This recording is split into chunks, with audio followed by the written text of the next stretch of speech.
Ciao a tutti. In que 22 giugno è San Barnaba,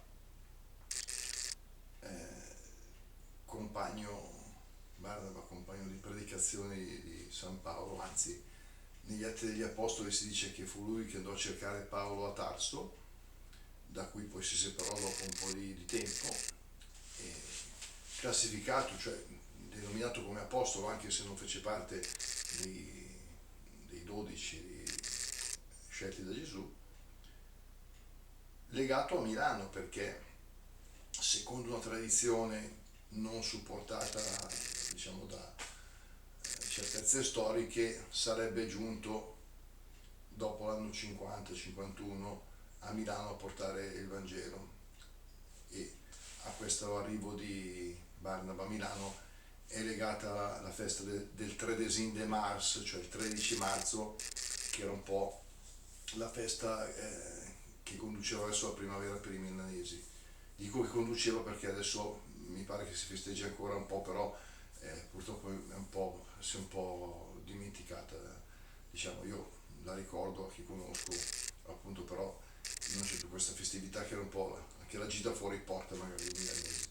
Invece adesso siamo in giugno, quindi altro che fuori porta, che facciamo un bel carte, dunque siamo in clima di ferie, anche se noi lavoro, e quindi gli scorriamo aperti per gli esami della terza media. Ecco, per cui con Barnaba mi pare importante all'indomani, cioè dopo 3 giorni dalla Pentecoste, che ricorda appunto la discesa dello Spirito Santo sugli Apostoli, che non avevano Barnaba fra loro in quel momento, ma diciamo sono accomunati da questa missione. Barnaba, che era di famiglia ebrea, che poi pare che sia morto a Cipro martire, che ha percorso mezzo Mediterraneo.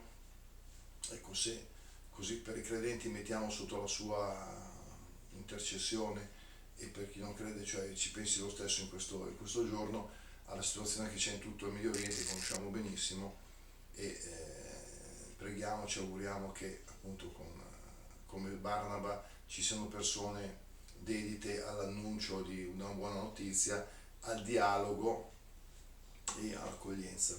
L'ultima cosa che ricordo appunto che quando Barnaba andò ad Antiochia con Paolo, gli dice, gli Atti degli Apostoli dicono, fu la prima volta il primo luogo in cui i fedeli vennero chiamati cristiani, quindi è anche una festa che per i cristiani ricorda un po' la loro origine, anche del nome stesso. Con questo vi auguro un buon proseguimento dell'estate, e andiamo verso le giornate più lunghe dell'anno. Niente, con questo ciao a tutti, se sento un presto. Ciao ciao!